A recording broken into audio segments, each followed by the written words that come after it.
A wise machinist once told me, clean your taps and dies and don't drop them.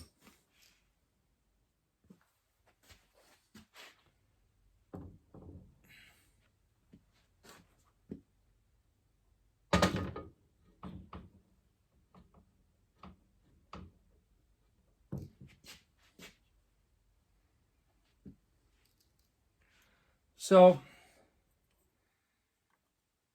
I've heard there's some controversy,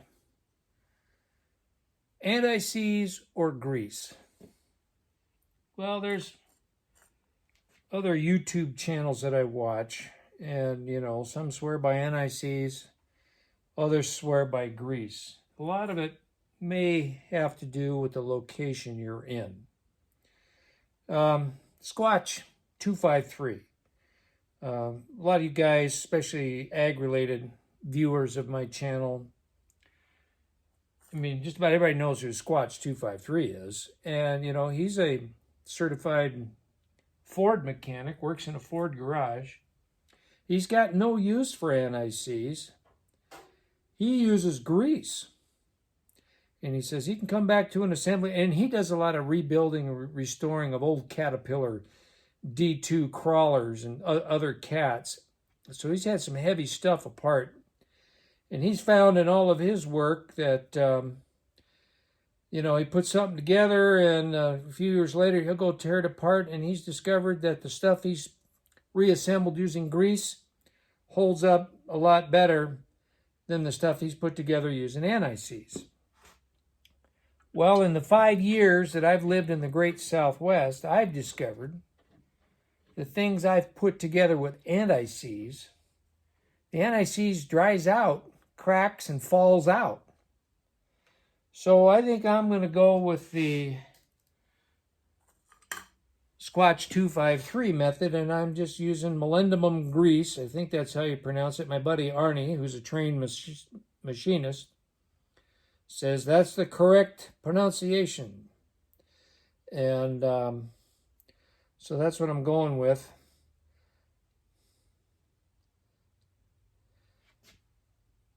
We'll see how it holds up. Of course, I'll probably never take this air compressor apart again. But at least the threads are going to go together really nice while I'm putting it together. Anyway, this isn't very exciting watching me put grease on the threads of bolts, so I'll finish this up and I'll bring you back with something that's more educational and entertaining. So speaking of grease, the stuff I used here was it's a moly grease, lithium, EP rated, which means extreme pressure. So it's made for the heavy duty stuff. It says chassis, automotive chassis, wheel bearings, everything except disc brakes. So it's not high heat rated, but this is not a high heat application. So anyway, let's see here. I always get these ratchet wrenches backwards. On the particular set I have, I don't know if it's an industry standard, holding the wrench like this, the short leg is tightening. The long leg is returned. So if you want to loosen these, you flip the wrench over. So the tension is always on the short side. I don't know if that's useful information for anybody, but I figured I'd pass that along. Those of you that are used to having wrenches in your hand probably already knew that. Anyway, I'll get this crankcase assembly fastened down to the base, and then it's on to getting bearings and crankshaft back in, but I still have to clean up one more assembly, two more assemblies.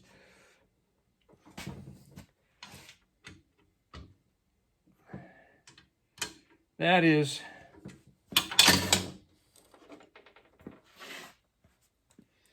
this guy right here, it's got the label plate on it. It's also got gaskets and a brass shim to take up the preload on the bearing on this side. I still need to clean this up.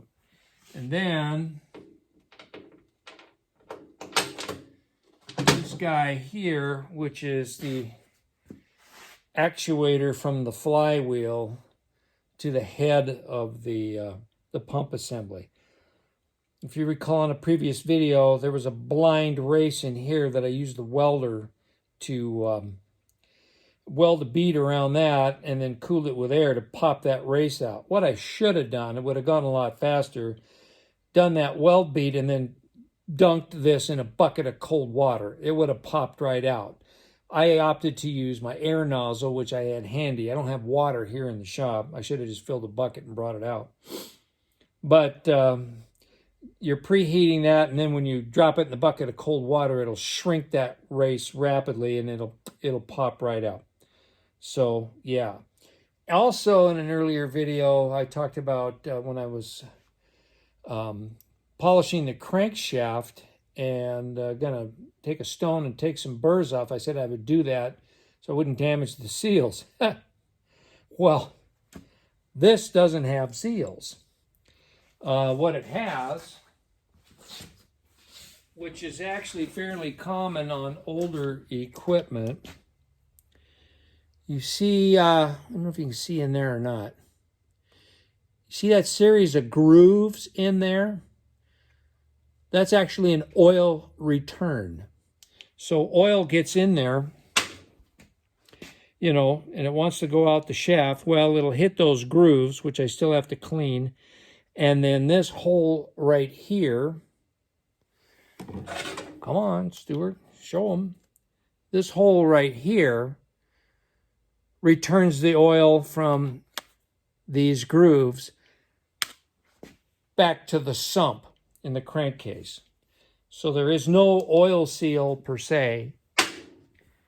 It's done with this old mechanical machined rings in this assembly and then back through this oil hole here. So I love this old school simple technology. Just old machinery is just so stinking cool.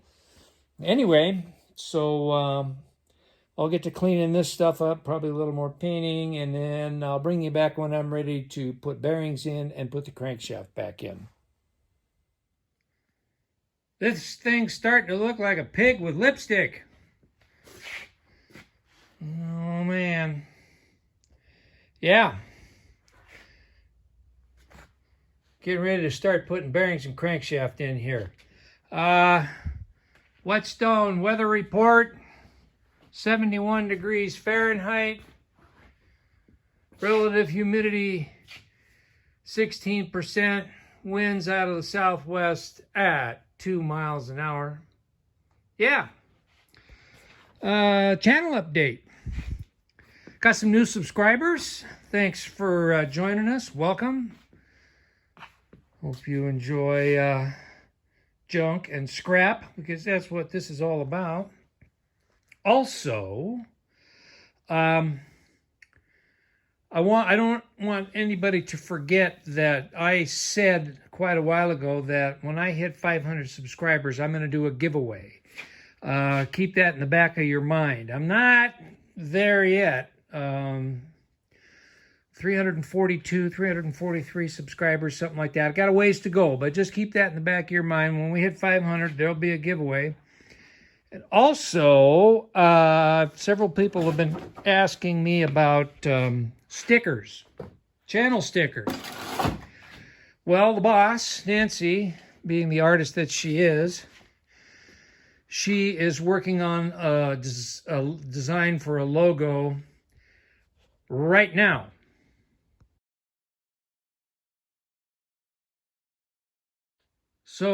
So as you can see, it's metal art themed. From that actual metal sign, we will create vinyl sticker channel logos out of that. And that will probably be part of the 500 subscriber giveaway as well, making up some stickers. Shout out to Andy at Andy's Doghouse up in Ontario, Canada. I'll leave a link in the description for Andy's channel. He's sending me one of his channel stickers. Looking forward to getting that. He's in the process of modifying the doghouse right now. He put a lift in it. He's getting ready to start on that classic Buick that he picked up with suicide doors and a straight 8 engine in it. Really a cool car. And then he discovered that his ceiling height wasn't high enough. You know, when that thing's up on the lift, that, you know, he has to do squats to get around under it. So he's modifying the ceiling of the doghouse right now. And if you want more info on that, you need to go check on Andy's channel. Anyway, so there's some updates. So now let's look at installing some bearings and getting a crankshaft and rod and piston back in this pig. So a quick recap here. I mentioned a while back, earlier video, this ring, which you can see is retained in the sump by that cast hook. That ring is the Oil Slinger.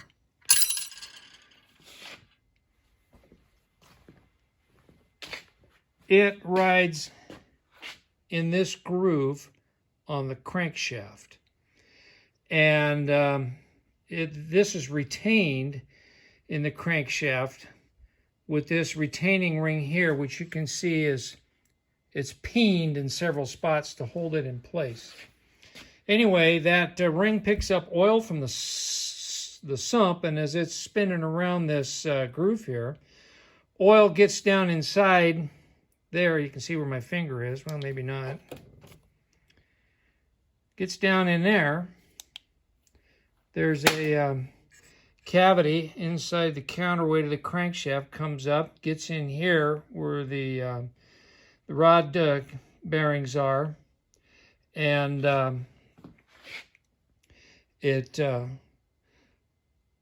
oil comes out here.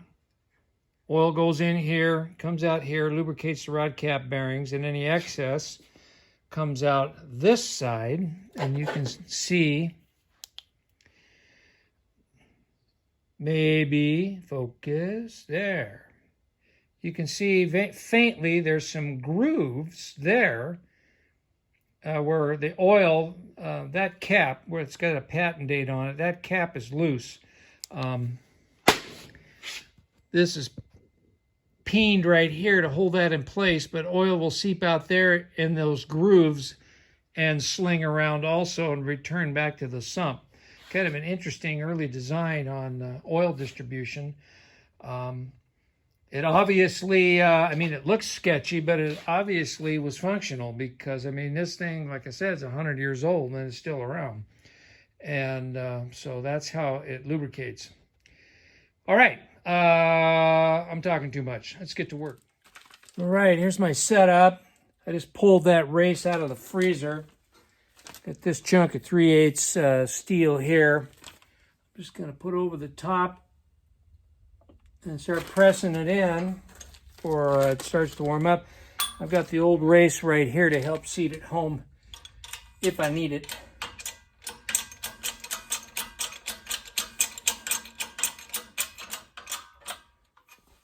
Oh, come on now. You can tell the age of my Harbor Freight press by the paint. Yep, she's going right in. Sorry about my arm being in the way.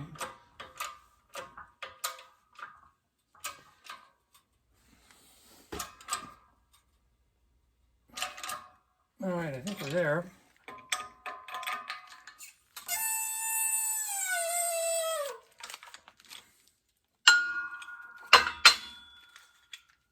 I'm just going to put the old race up on top here, just to make sure.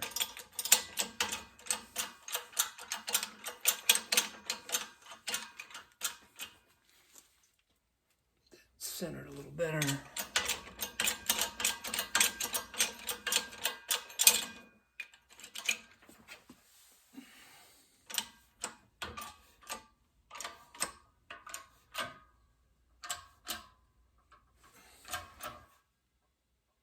Yep.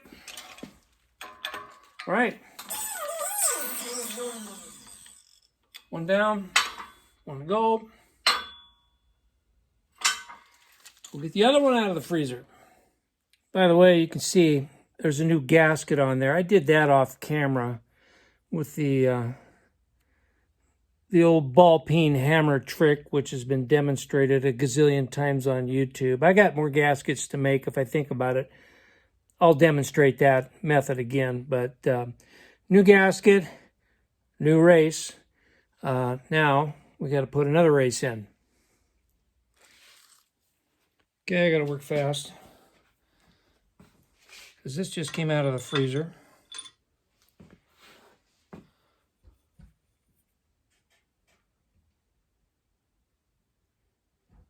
Timken, I don't know if you can read that or not. It says, made in the USA. Now, you guys that watch my channel know I'm a big fan of made in the USA. However, I have viewers from Canada, the UK, Australia, South Africa, New Zealand. We tend to be provincial in our preferences, and I am certainly that way when it comes to made in the USA. However, countries I just mentioned,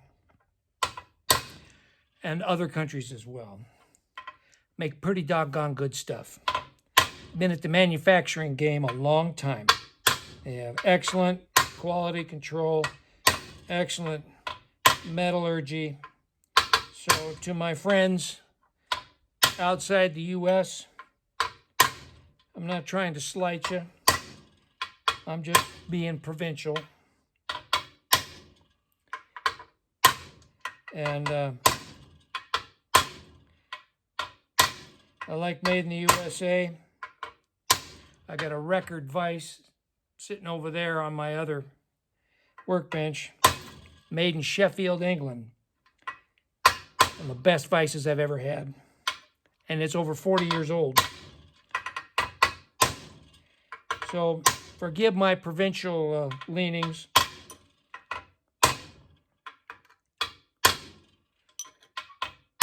I know you guys make darn good stuff too. All right. We got another race in.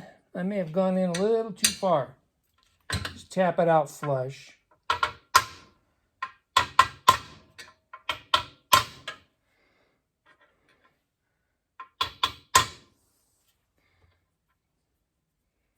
Yeah, check that with a straight edge.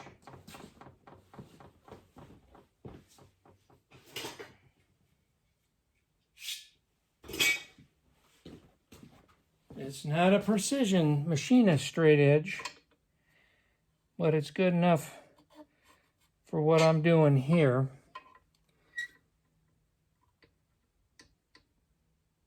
Just a skosh.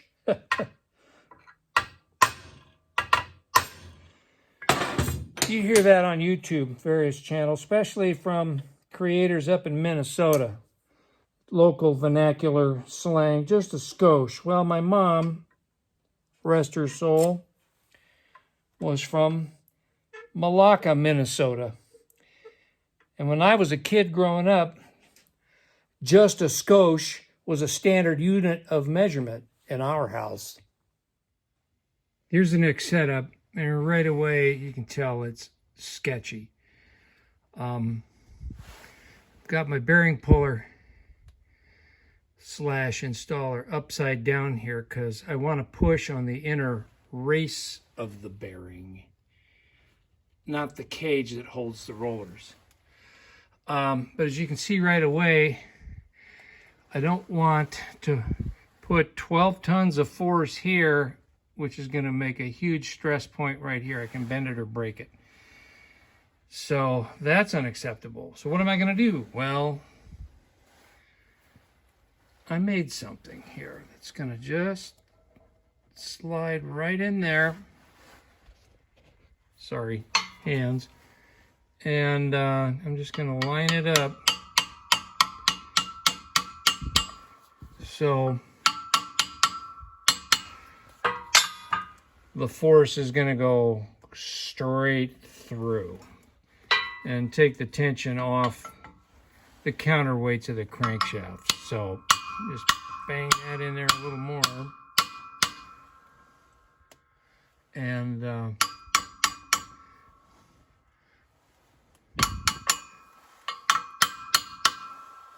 that should do it.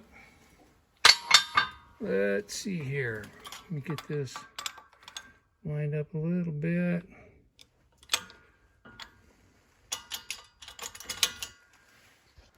I really need more hands than what I got, but this will work. Okay. Let's see how I do here.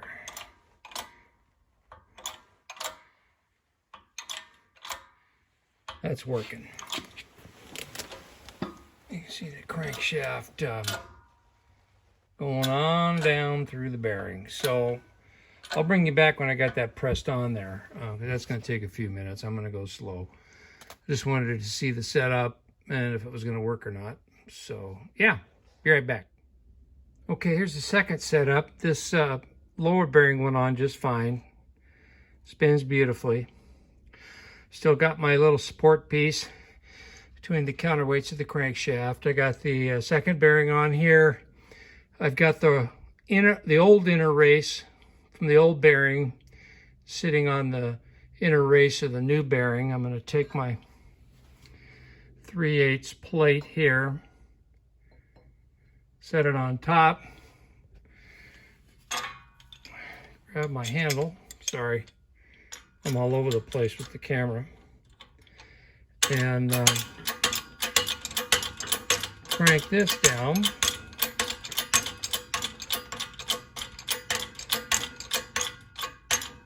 Okay, there we go.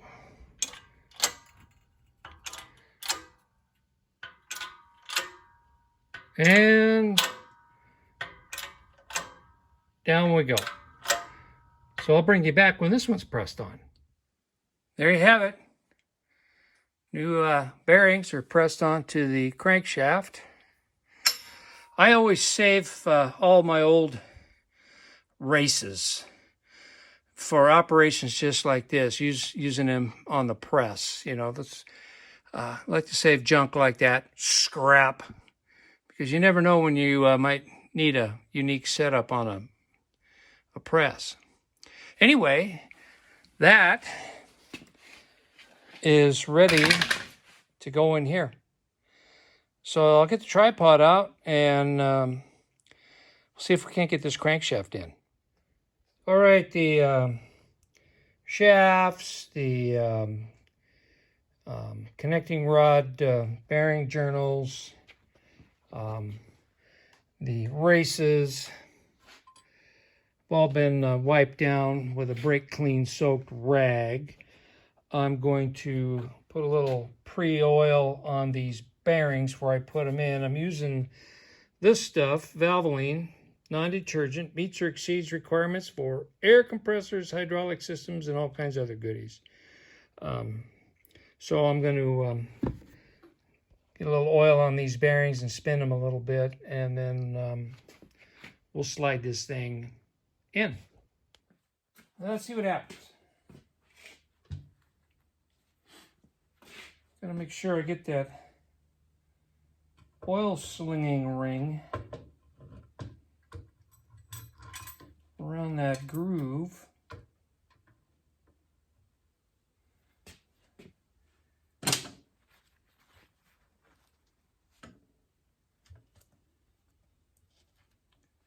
probably don't have enough hands for all of this, but we'll see how well it goes.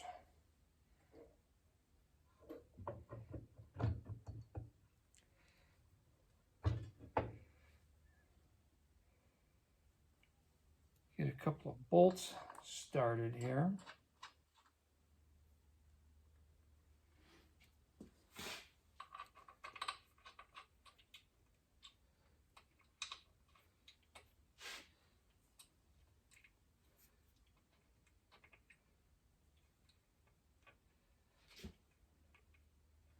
All right.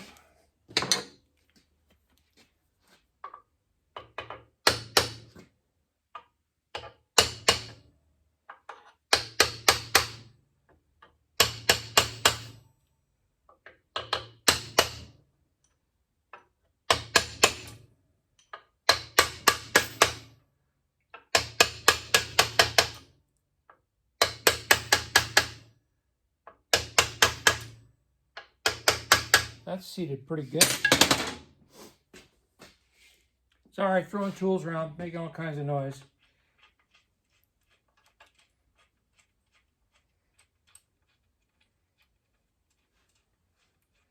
Let's see, I can't remember. Is that 1/2 inch or 7/16? Those are 5/16 bolts, so they should be 1/2 inch.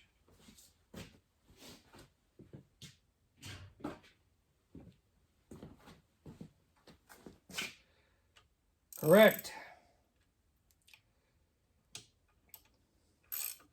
So we'll snug these up.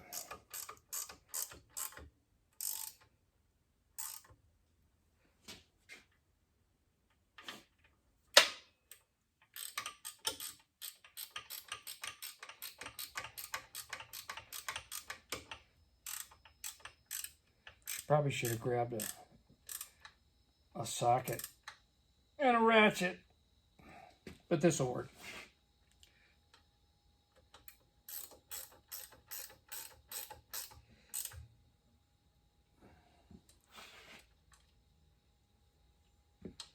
Yeah.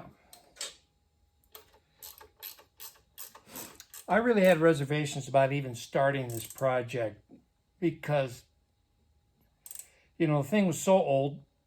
Who knows how many times it's been apart? Who's been in here before us? You know, that kind of thing. How bad's the damage from being stuck, from water sitting in it for a year? You know, just all those things that run through your head. But then,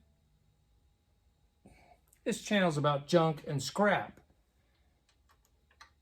If it fails, I got a wall hanger. But even if it ends up not pumping air, it'll still look good on the pump jack trailer. Young people, if you're watching, when you're done with a tool, wipe it off before you put it away. Nothing spoils your day more when you walk out in the shop first thing in the morning and reach for a tool when it's covered with grease and gunk. Show respect for the tool. Wipe it down. And never forget to put the lids on oil bottles. Bad things can happen. Ask me how I know. All right. Oh, this thing spins over. It's nice and smooth. No grinding, grumbling, growling like it did before with those old spalled out bearings. So, yeah, I'm liking that. Yeah. Cool. Well, tell you what, this video is awful long. Gosh, I didn't intend this segment to go this long, so I'm going to cut it off here. Next thing is going to be putting the piston back in the cylinder. Wait a minute. You can't see nothing. Hold on. Yeah, piston back in cylinder. Cylinder back on here. Hook up the connecting rod. Yeah, I know it's kind of dark in there, but you can see that oil slinger. how that works. Yeah. Okay. Yeah, I'm gonna cut it off here. This is getting way too long. So, yeah, a pig with lipstick. You bet. Hey, thanks for watching, everybody, and continuing on this journey with me on this ancient air compressor. We will see you here in a couple of days with the next segment. Also, I've got a segment coming with a Screenhouse update. If you've been following that series, haven't forgotten, it's coming. So keep an eye out for that when it pops up. Thanks again for watching. We will see you soon.